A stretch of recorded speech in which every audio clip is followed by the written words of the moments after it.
We are in the chapter 2 and today we are going to take a look at the devices that are used in IoT. So before we start the devices, so this is the common use case that we have. That is any microcontroller that you have, from the basic ones like a very basic Arduino or to the very complex ones like a Raspberry Pi. So the use case is pretty common. That is, the microcontroller board is going to interface with the sensors and it is going to get the sensor data, or if it has an inbuilt GPS module, it can integrate with the GPS module and it can get the location data and connected devices to that particular microcontroller and the status of those devices. All this data in a combined way can be transferred onto the cloud server or the IoT data server that we have, and this particular thing can be achieved using the IoT protocols, that is the HTTP GET and the POST method and the MQTT protocol. And once this particular data is transferred to the cloud, then that data can be viewed from anywhere. That is, you might not be present at that particular place where the microcontroller board is, but once the data is onto the cloud server or the IoT server, you will be able to view that data, because once you have internet you can connect to that particular cloud and you will be able to look at the data. You will be able to run algorithms after you can download the data. So as we have seen in the first particular session, that whatever the cloud servers that we have, out of those we have listed out few things here. That is, the cloud server can be an Amazon AWS or a ThinkSpeak or a Firebase. So there can be any other cloud server that you are using, but the use case remains same. That is, you use a microcontroller board, you connect it to different sensors that you want, you connect it to different modules that you want, and then you have to transfer that information onto the cloud. Once the information is on the cloud, then anyone can access that information and then we can run some algorithms onto that information. So keeping this thing in mind, that is, this is a very common use case that is used in most of the IoT applications. We will try to build on this particular common use case and see what sort of devices are used and what sort of modules are used in order to get us close to this particular use case that is listed here. So I've listed out few devices that are used for these IoT applications. So out of this, the most common devices are an Arduino or an MSP430. So these two are the controllers, the basic controllers which we have. And then we have the ESP8266, that is, this is the Wi-Fi module, and using this module you will be able to transfer the data using the Wi-Fi protocol from these basic Arduino and MSP boards. Then you have the SIM868 module, which is a GSM, GPS and a Bluetooth module integrated into one package, and once you use this module you will be able to get the location data of that particular device wherever you have connected this. And once you have the GSM activated and you have the data activated into that SIM card, you will be able to either send an SMS or call, or you can also send the data packets using the 3G or 4G communication that the SIM card has. And you can use the SIM868 module in a variety of ways in your application. The next one is the NRF24L01, that is, this particular module is a transmit receive module. So if you want to transfer information from one place, you need to have a transmitter and you need to have an NRF module there, and if you want to receive the same information elsewhere, then you need to have another NRF module there. So basically you need to have one particular NRF for a transmitter and one particular NRF for a receiver. And then you have a Bluetooth beacon, that is BLE 4.0.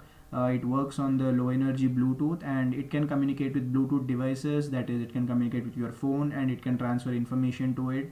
So if you use your BLE, that is a Bluetooth beacon, to any devices, then you can get information from those devices, that is directly onto your phone. And then there is a device called as a Raspberry Pi. So this is like a complex controller board which can, in which you can install the operating system directly and then you can use it as a mini size computer. So after I've listed out these devices, now let us look into detail what these devices really are. So the first basic device that I've listed is the Arduino, that is from the AVR microcontrollers family, and also the MSP430, that is from the Texas Instruments. And these two come under a class of the microcontrollers. That is, basically it's like, you can think in easier terms like a brain. Once you connect external sensors to this, you will be able to get the data, and the controller is going to manage this particular activity. So it is going to help us to get the data, and if you want to do some activity based on that data, then you will be able to use the controller and you'll be able to write a code for that, and you will be able to achieve that. So as I listed some basic points, so it is a very basic controller, and it can be used as a node in an IoT. So in IoT system, because we have lot of different nodes, so the basic controller like an Arduino or an MSP can be used as a node, and it can perform some basic activities like getting the sensor data and transferring that data to the cloud or the gateway. And you can interface this particular Arduino to a wireless module, which I'll be talking out in the next slide. And once it is interfaced to a wireless module, you'll be able to transfer data from this particular basic Arduino board. And you can also create a mesh network with other Arduino. So if you have, as I was mentioning, a module which can transmit and receive, so you can connect one Arduino with a transmitter module and the other Arduino with a receiver module, and then you can create a transmit receive section or a mesh network using an other Arduino. So that is like a basic microcontroller that you have here. And if you see closer at this board, you can see that there are some pins here, that is, these are called as a general purpose input output pins, from where you can connect some sensors at these pins, that is some hardware temperature sensors or the humidity sensors or any other sensors, and you'll be able to get the data onto these pins. So we have digital pins here and we have analog pins here. So using these digital and analog pins, we will be able to collect the data from the different sensors that are available in the market. So a basic Arduino board can be used to sort of integrate with these sensors, and it can communicate with the wireless modules through the serial communication, and we will be able to achieve some end-to-end applications using this microcontroller. The next module that I'm going to talk about is the ESP8266, and this is a Wi-Fi module. And this particular module works at a 2.4 gigahertz with a serial communication up to 1,15,200 bits per second. So basically it's a very small module which has 8 pins, and it works in a serial communication. So if you see here, the pin number 1 is a TX pin, the pin number 8 is a RX pin, so that is a transmit and the receiver pins, and these pins can be connected to the Arduino, and you can exchange the information between the ESP module and the Arduino module. So what this ESP is going to do is, it is going to transfer the information that the Arduino is collecting from the sensor data, and it is going to transfer that information onto the cloud or onto some server using the Wi-Fi protocol or over the Wi-Fi network. So that is the capability of this module, and it is very, very popular in the IoT applications, because nowadays we have lot of Wi-Fi networks in each and every home, and you will be easily able to integrate your devices using ESP8266. So the next module is the NRF24L01. So this particular module works on the SPI communication. So it is one form of serial communication that we have in these microcontrollers, wherein you can transmit the data in a bit by bit fashion, and you can transmit, receive up to 32 bytes of information at one go using this module, and it also works at the 2.4 gigahertz, same as the ESP module. But for this particular module, it doesn't work on the protocol like what we said earlier. It doesn't work on the Wi-Fi protocol, so it works on the SPI communication. So if you want to transfer or receive information using this module, then you need to connect NRF1 on the transmitter side, and you need to connect another NRF on the receiver side. So basically it's like a transmitter receiver system that you have here. Whereas for the ESP module, you just need to have a transmitter system, and you can directly use the Wi-Fi network to transfer the data onto the cloud or onto another ESP that you have. So that thing can be done using the ESP and the NRF. So the next one I was talking about earlier in the first slide is a SIM868 module. So this particular module has got the inbuilt GSM functionality, inbuilt GPRS functionality, that is a data transfer, and it also has got an inbuilt GPS module with which you can get the data from the satellites, that is the location data, and your module can be tracked based on that particular data. So if you use a SIM868 module, you can use this module in the applications where you have vehicle tracking or object tracking, and you will be able to get the location data from this particular module. It also has got a functionality of inbuilt Bluetooth. So in some applications where you want to connect this particular module to your phone, So you will be able to use this module in your boards or in your designs, and you will be able to achieve an entire functionality using the SIM868 module. The next module is the BLE 4.0 RadioBeacon. So this is developed by a company called as Nordic Semiconductors. So this RadioBeacon, what it does is it can communicate through your phone using the Bluetooth protocol, and it can transfer information whatever is connected to this particular module. So it can transfer the data, that is where it is, and if some sensors are connected to it, it can also transfer that particular information to you. So basically what I'm listing out here are different devices working on different protocols. That is, one was the Wi-Fi, ESP8266 is working on the Wi-Fi network protocol, whereas the NRF is working on the SPI communication. It's a different form of serial communication. And the SIM868 module is a communication module again, but it works on the GSM side. That is the whatever our phones are working on. It has a SIM card in it inbuilt, and then you will have to use that SIM card and a network to sort of achieve it. And now I'm talking about the beacon module, that is the Bluetooth module. It works on the Bluetooth 4.0 protocol. So all these communication modules can be used to sort of enhance your applications. That is, from a basic microcontroller application which is getting the data from the sensors, you will be able to improve your applications to a next level using all these modules. So the next controller that we are going to talk about is a Raspberry Pi, and a Raspberry Pi is like it has got a very advanced processor with the speeds of up to 1 gigahertz, and even now it's improving with the current modules. And with this particular device, you will be able to connect to the internet. You will be able to use it as a gateway because it has got high-end capability, and you can integrate lot of nodes under the Raspberry Pi, and you can use this Raspberry Pi as for processing the information and then sort of sending this information onto the server. And it has got a full-size operating system. So the Raspberry Pi, we have to install an SD card, and in that you can have a Linux operating system. And once the operating system is there, you can do lots of things using this particular device. That is, just imagine it like your PC, but only having a little bit lesser capability than what you can do on your laptop, but then it will be able to do that. Maybe it is just at a lesser speed it will be able to do, but then whatever you can do on your laptop, you can do it on the Raspberry Pi. So in the subsequent slides I'll be explaining about more in detail about the Raspberry Pi, because the IoT cores that we are going to structure is dependent on this particular device. So looking at the different peripherals that a Raspberry Pi has, so this is the 5-volt micro USB connector that is similar to one that is there on a lot of mobile phones. So you'll be able to use this particular connector to power the Raspberry Pi. And that particular thing needs a 5-volt input, and it needs a 2 amperes of current. So you need to just plug in the connector, and you need to switch on the board in order to get the power to the entire Raspberry Pi board. Then coming to the next peripherals, that is the audio video. So you've got a HDMI port for that.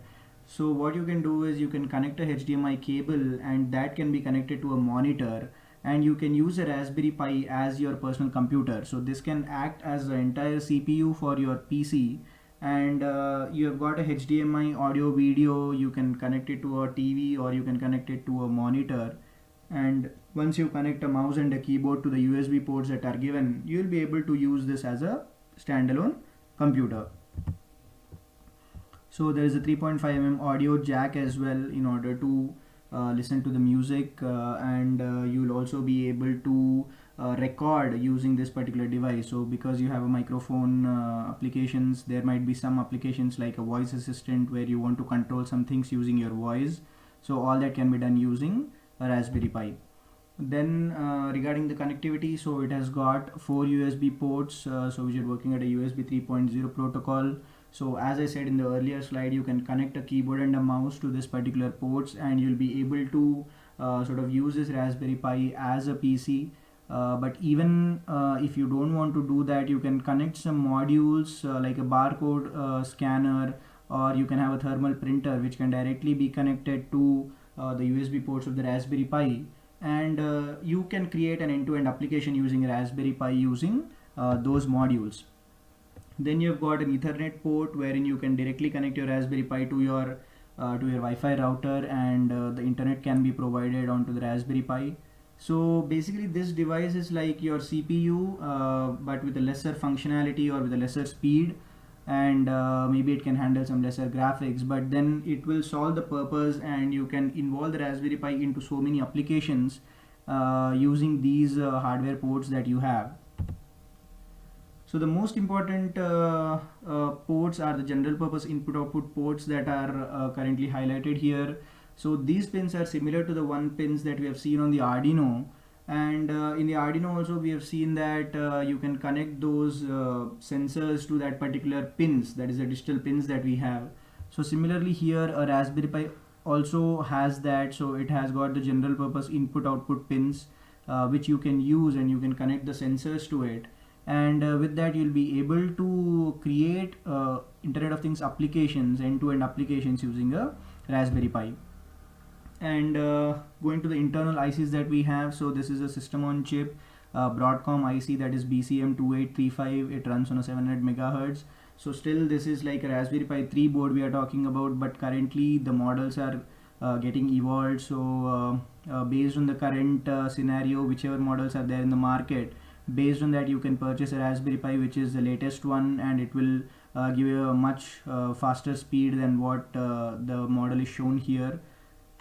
And you've got a LAN controller here, and you've got a CSI camera interface. So if you can purchase a Raspberry Pi camera, you can directly integrate it here, and you can do some applications based on the camera, that is clicking the camera and then identifying the person, like an image rejection or a photo rejection recognition, and then you can also do some applications like an object tracking based on the camera. So such kind of applications can be done using the camera interface that you have. And coming to the storage part, and this is most critical for the Raspberry Pi, so SD card slot storage is given here, which can support up to 128 bytes. So why this storage is important is, if you have seen the Arduino and the Raspberry Pi, comparing both of them, the Arduino has got a very basic C code in it which is running, whereas the Raspberry Pi has got an entire operating system in it. So this SD card, whatever we are storing, at least needs to be like a 8 GB card or a 16 GB card, which can hold the Linux operating system, and then whatever files you are creating in the Raspberry Pi, you will be able to store all that information on that SD card. So that is why this SD card slot is given here, which supports up to 128 GB. So these are the very broad Raspberry Pi 3 specs that we have here. So the system on chip is the Broadcom processor, that is a BCM2837, and then we have got the CPU is 4X ARM Cortex A53, which runs at 1.2 gigahertz, and you've got a graphical processing unit. The RAM is about 1 GB, and for networking you have got Ethernet port and the inbuilt Wi-Fi port as well. So the Raspberry Pi can directly be connected to your Wi-Fi router using this particular wireless inbuilt module that it has. Then it has got the Bluetooth module, the Bluetooth low energy, and for the storage it has got the micro SD card as shown before, and it has got the GPIO pins, that is a 40 pin header with which you can connect the sensors. And then there are different ports, that is a HDMI port and 3.5mm analog audio video jack, and 4 ports of the USB, Ethernet, and the camera serial interface. So all these hardware connections that you have for a Raspberry Pi can be used for different purposes and in different applications, and we'll be looking at all these things into the course and in the future of the course, and we'll be seeing how all these can be integrated in the end-to-end applications. Now looking at what can we do with the Raspberry Pi. So now you understand what are the features of the Raspberry Pi, but what you can do with it. So if you just want to learn some programming with it, then you can just install the Linux operating system in the Raspberry Pi in the SD card, and then you can directly use it for programming. And you can also use it as a graphical desktop environment. So once you install the OS in the SD card for the Raspberry Pi and you connect the HDMI port, so here is the HDMI port. If you connect that HDMI port to your monitor, if you connect the keyboard and mouse to the USB ports that are given, you can use this device as a graphical desktop environment, and you'll be able to use it as your personal computer. You can use it to browse internet, you can use it to create some documents like a Word document or an Excel document. So all those things can be done using a Raspberry Pi. But if you want to use it for a programming purpose, you can learn Python, you can learn C, Java, or any other language on it. So it has got the entire OS with it, so it will be able to handle all those things internally. And if you want to use it as a project platform, then you can you have the GPIO ports, you have the serial interfacing in the USB port, so you'll be able to interface all those modules with the Raspberry Pi, and you'll be able to create a project out of it as a project platform. And the next thing what you can do is, if you want to do some complex applications using Raspberry Pi, then you can install a web server in Pi to create some HTML pages or a PHP pages or a JavaScript, and you can give those links out in order to create some interactivity with the user. You can set it up as an email client to send and receive emails, so you can receive emails, and based on that you can do some action, or you can do some interactivity with that. And you can install the SQLite database in the Raspberry Pi. You can store all the data in the database directly, and you can use the Raspberry Pi in switching on and switching off some remote devices, or getting the sensor data from it, and remotely you can do a lot of stuff using this particular device. So now coming to the summary of the devices that were just shown, and so these are the devices that I've just shown. There are many more devices in the market which can be used for the IoT, but whatever I've listed out are a very few devices, but because these are widely used, we have just picked these devices. So basically these are the summaries of the Arduino devices, the Node MCU module, so the Wi-Fi module, ESP8266, and different microcontrollers from different companies like STM microcontrollers, MSP, ARM microcontrollers, and from the Nordic Semiconductors we have these BLE modules, and then we have the Raspberry Pi. So this was the summary of the devices that we used for the IoT. Now let us discuss about the comparison between the devices and the controllers that were discussed in the previous slides, and how this comparison holds good for all these controllers. So we have just listed out the Raspberry Pi as one particular column here, the Arduino Node and MCU as the other column, STM and ARM controllers are forming the other column. So the first particular field is the operating system. So the Raspberry Pi has a Linux operating system in it, whereas the Arduino Node MCU and the STM ARM, they don't have the operating system in it. So basically the Raspberry Pi can handle more because it has an inbuilt OS in it, whereas these particular basic microcontrollers have a C code running in it, so they will be able to do little less than what a Raspberry Pi can do, because the processing capability of Raspberry Pi is also more. And the coding language that you can use on the Raspberry Pi is Python, C, C++, or any other language, like you can use HTML, PHP and JavaScript for the web designing part. But in the case of Arduino or in the case of ARM and STM, basically it's embedded C, that is a C coding, and you can integrate all these, some of the sensors or modules using the C code itself. And the coding platforms will be doing a secure shell login into the Raspberry Pi. That is, we'll discuss more of this in detail in the upcoming slides. That is how we can access the Raspberry Pi. And the Arduino and Node MCU and the STM, they have got a specific versions of the coding platforms. That is, the Arduino has got an Arduino IDE, which is an integrated development environment. At the same time, there is a Keil Microvision software which can be used in coding the STM or the ARM controllers. And coming to the sensor interfacing part, you can use all these controllers for interfacing some of the sensors. That is, GPIOs are available in all these. The Raspberry Pi also has a serial ports. Even the controllers that are listed on the other two columns also have these serial ports. So most of the applications can be done even using the Arduino STM. But when it comes to the ease of usage, the Raspberry Pi can be used sort of in a very robust way in integrating all these different sort of devices together, and that is one advantage of using Raspberry Pi in your project. But the other downside is, if you are building a node, for example, in an IoT application, then it's better that you go for a low cost microcontrollers like an Arduino instead of a Raspberry Pi, because in a node the processing capability needed is very less, and therefore the cost also needs to be kept as less. So therefore you can use a basic microcontroller in that case, whereas the Raspberry Pi can be used as a gateway and can be used in sort of integrating all these basic nodes together. So that again depends on the nature of your application and how you are using it. So now coming to the most important aspect of this course, that is the comparison between the Raspberry Pi and the AWS. So why we are comparing between these two is because in the course ahead we are going to use the AWS as the Raspberry Pi. So we are going to configure a Linux instance on the AWS, and that is the reason why we are discussing the differences and the similarities between a Pi and an AWS. So the first column, the first row here is the operating system. So both of them have the Linux operating system. So whatever commands that you use on the Raspberry Pi can be used on the Amazon AWS EC2 as well. And the coding language again is same. You can use Python, C, C++ on the Raspberry Pi. You can use the same thing on the Amazon AWS as well.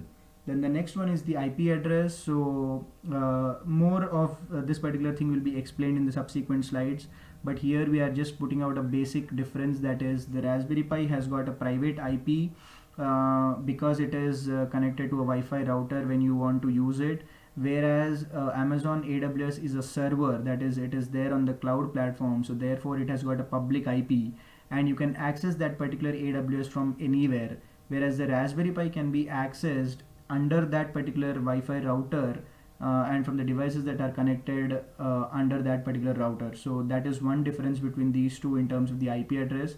The Raspberry Pi has a private IP address and the Amazon AWS has got a public IP. So for now you remember this particular point. In the next slide it will be clear what is a private IP, what is a public IP, and what is the difference between these two. Then the next row is the web server row, that is you can install a web server in a Raspberry Pi and you can render the web pages, that is you can do some coding on the HTML, PHP or on the JavaScript side, and you can create some web pages on that. The similar thing can be done on the Amazon AWS as well. You can install the web server on that and you will be able to render the web pages from that too. Only again difference would be that for the Raspberry Pi you will be using the private IP to look at those web pages, whereas for the Amazon AWS you will be having a public IP to look at those web pages. Then you have got GPIOs. So because the Raspberry Pi is like a hardware device with you, you can connect some sensors to that, but Amazon AWS EC2 being a virtual machine, you won't have access to the hardware or you won't be able to connect any sensors to it.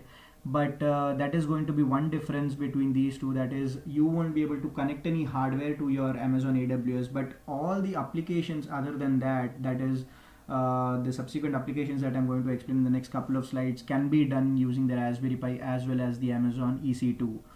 And how do you log in into a Raspberry Pi is you can use a software called as Putty software, and you can log in using the Pi using Putty software and the private IP address. Whereas for the Amazon AWS 2 you have to log in into that using a public IP, and the public IP address is there. That is the only difference between these two for logging in into the Pi and the AWS. So these are pretty much the basic differences that we have between the Raspberry Pi and the Amazon AWS, and in the subsequent slides we'll see some of the concepts that I've discussed here will become more clearer in the slides in the upcoming slides. So before we go to those, let me just clear out some of the things in the internet routing and how it is done. So basically what I was telling is these are the routers that you have, let's say the Wi-Fi routers, and any device that is connected under a Wi-Fi router has got as an internal IP. So if you see the internal IP starts from 192.168 or it also starts from 172. So that is a private IP that is assigned to your devices.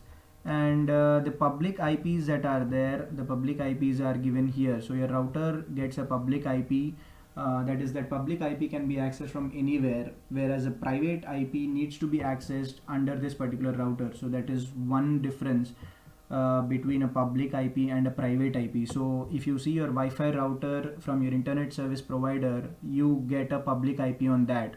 But the internal devices connected to your Wi-Fi router, so here host A, host B and host C are shown. So all these devices get a internal IP address, that is the IP, these IP addresses are assigned by these routers to these devices, whereas the internet itself assigns the public IPs to your Wi-Fi routers. So this is one of the internet routing which will be used in the next slides. So now following the same diagram as seen before, so how the Raspberry Pi and AWS look along with that particular diagram. So if you have internet here and if you have public IPs that are pointing to your Wi-Fi router, and then let's say you have connected Raspberry Pis under your Wi-Fi router. So all these three Raspberry Pis have got a private IP that we have seen in the previous slide. And if you have any other laptop device or a mobile device under that Wi-Fi router, it is going to be given a private IP by this router. Whereas the Amazon AWS is going to have a public IP and it stays somewhere there and you can access it anywhere. You can access the Amazon AWS from anywhere because it has got a public IP. But to access this Raspberry Pis that are connected under the Wi-Fi routers is going to be difficult because the Wi-Fi router assigns the private IP to those Raspberry Pis. So now if you want to connect to the Amazon AWS, you can directly use the public IP from either the Raspberry Pis or this particular laptop, and you will be able to directly connect on to the Amazon AWS EC2.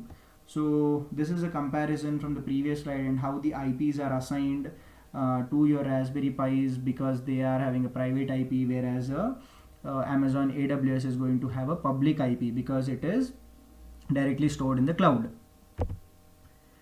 So now accessing the Pi and AWS, so it is a very common thing and a very easy step. You need a very simple software called as PuTTY, which is available for a free download, and this particular software needs to be installed on your PC. And the only difference now in logging into the Pi and AWS is going to be that Raspberry Pi you are going to use a private IP, whereas for AWS you are going to use a public IP. So that is the only difference when you are using the PuTTY software to log in. So all these things we are going to do it in the subsequent sessions, but for now we are just giving you a heads up, and we are going to just giving you some terms that we are going to use so that in the next particular slides it's going to be really easy for you to understand. So now this is the particular data flow diagram that we are going to show here. That is, let's say you have a Raspberry Pi and these are all the things that you can do on your Raspberry Pi. So already some of the things I've listed out, and maybe there are some new things here. So you can try out Linux commands, you can do Python coding, you can do Apache web server installation, you can write coding in HTML, PHP, SQLite. You can also designate this as an MQTT client or an MQTT Mosquito or a Node-RED installation. So all these things can be done under a Raspberry Pi, and which we will be doing in the course. So we will be learning all these things in this course. So the only way you can access the Raspberry Pi is you can use your mobile or a laptop, and you can use this PuTTY software here, and through that PuTTY software you can log into your Raspberry Pi. Once you are in the Raspberry Pi, you can do all this coding, and along with that you will also be able to transfer the data onto the Firebase, ThingSpeak or the MQTT broker. So these things can be done using a Raspberry Pi, and this communication from the Raspberry Pi to the Firebase, ThingSpeak or the online available MQTT brokers can be done using the HTTP or the MQTT protocol. So now understanding the data transfer diagram using so in this model we are going to use the same diagram as before, but we have replaced the Raspberry Pi with an Amazon AWS EC2 instance. So we will be able to try out the Linux commands, we will be able to do the Python language, we will be able to install the Apache in it, and we can do all that what we have done or written in the Raspberry Pi. And we can write the Python code in the Amazon AWS such that we can transfer the information or that data from the Amazon AWS onto the Firebase, onto ThingSpeak or even onto an MQTT broker. So all this communication again can be done using a HTTP or the MQTT protocol. So because there is a huge similarity between what we are doing in the Raspberry Pi and what we are doing on the AWS, so we can replace the Raspberry Pi with the AWS. So here we have basically given the diagram with the Raspberry Pi, but the same thing can be done on the Amazon AWS, and that is the reason why going forward into the course we will be using the AWS for all our applications instead of the Raspberry Pi. So that is the next slide whatever I've listed here. So using AWS for the IoT course. So all the applications that we have planned, that is the applications can be seen here, that is the installing of the Linux commands, the Python coding, the Apache web server installations, the HTML, PHP, and all these things whatever we have planned on the Raspberry Pi can be done on the Amazon AWS, and therefore going forward we will be using the AWS for this IoT course. So the reasons for that are that you need not purchase a Raspberry Pi and you will be able to do the same things on the AWS. The configuring of the AWS doesn't take much time, and that also we will be discussing in the next chapter. And AWS is easy for everyone to set up, but only one disadvantage we have is we will not be able to do the hardware interfacing. But then the hardware interfacing is a very sort of a small topic, and you'll be able to interface the sensors very easily. But the next part, that is whatever we have listed out here, that is using the AWS for the Apache, for the MQTT, and showing all these data transfer methods to the Firebase, to the ThinkSpeak, and to the MQTT brokers. These are very important for this particular course, and that is the reason why going ahead we will be using the Amazon AWS. And in the next session we'll be seeing how to configure the Amazon AWS and how to create a Linux instance on the server. So once that Linux instance is created, you will be able to learn all these listed out things in a step-by-step way, and then you'll be able to create end-to-end applications using that. But once again, like, we are making it clear that whatever you are doing on the Amazon AWS can be done on the Raspberry Pi and vice versa, and whatever we'll be doing on the AWS can be implemented on the Raspberry Pi, and you can create applications using that. Thank you.